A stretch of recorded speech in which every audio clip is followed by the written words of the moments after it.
জয় শ্রীকৃষ্ণ, রাধে রাধে। আমি চলে আসলাম আবারও গীতা বই পড়তে। গীতার বইয়ের ভিডিও একটা বানাবো। প্রথমে গুরুদেবকে প্রণাম করব। গুরুদেব প্রণাম মন্ত্র: গুরু ব্রহ্মা গুরু বিষ্ণু গুরুদেব মহেশ্বর গুরুদেব পরম তস্মৈ শ্রী গুরুদেব নমঃ। অখণ্ড মঙ্গলম ব্যক্তম যেন চিরতম তদ্ভুতম দর্শিতম যেন তস্মৈ শ্রী গুরুদেব নমঃ। অজ্ঞামন্ত্রী রাধেস্য নিগম শিলাকা চক্রমন্ত্রী তস্মৈ শ্রী গুরুদেব নমঃ। ওম নমো ভগবতে বাসুদেবায় নমঃ। ওম গণেশায় নমঃ। ওম বিঘ্নহর্তায় নমঃ। ওম সিদ্ধিদাতায় নমঃ। সরস্বতী নমঃ। জয় গীতা, জয় গীতা। দিলাম তো গীতার পঞ্চম অধ্যায় শ্লোক নম্বর 6 আমি কর্মযোগ বিষয়ে বলবো।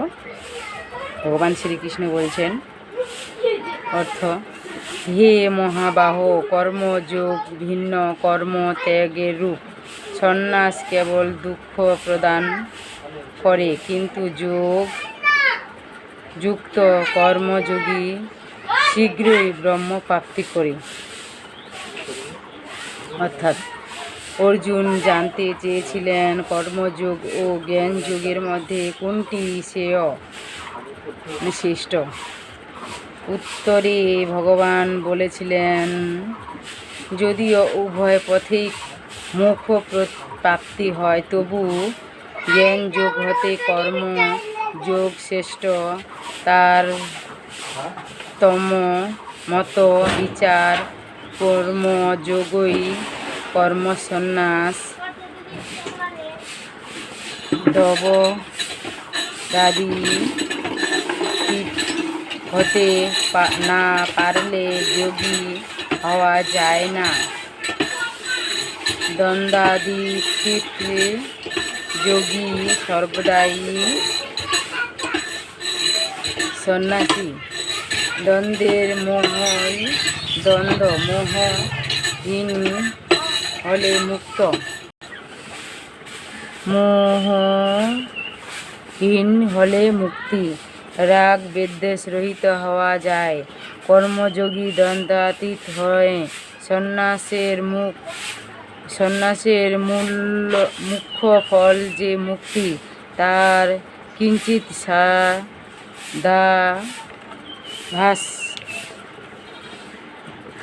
কর্মযোগী সর্বদাই অনুভব করে থাকেন।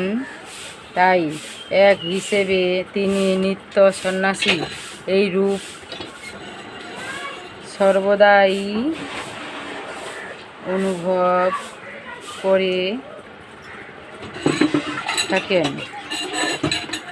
তাই এক হিসাবে তিনি নিত্য সন্ন্যাসী। এরূপ কর্মযোগীর চরম সন্ন্যাসের জন্য বা মুক্তির জন্য কোনো চেষ্টা করতে হয় না। আপনি তার মধ্যে তীব্র বৈরাগ্যের উদয় হয় এবং সন্ন্যাস প্রাপ্তি হয়। যিনি দ্বন্দ্বাতীত হতে পারেননি তিনি যোগী হতে পারেন না। তিনি বৈবাহিকভাবে কর্ম ত্যাগ করে সন্ন্যাসীর বেশ ধারণ করলেও প্রকৃত সন্ন্যাসী হতে পারেন না।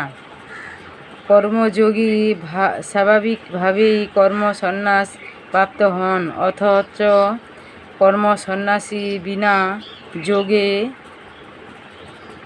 মোক্ষ প্রাপ্ত হয় না। তাই প্রকৃত কর্মযোগী ও প্রকৃত সন্ন্যাসে কোনো প্রভেদ নেই।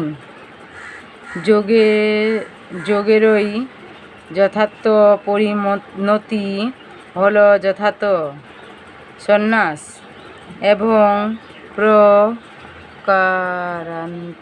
প্রকারান্তের সন্ন্যাসকেই প্রকৃত যোগ বলে। অর্থাৎ যোগী সন্ন্যাসী হবেন এবং সন্ন্যাসী যোগী হবেন। অতএব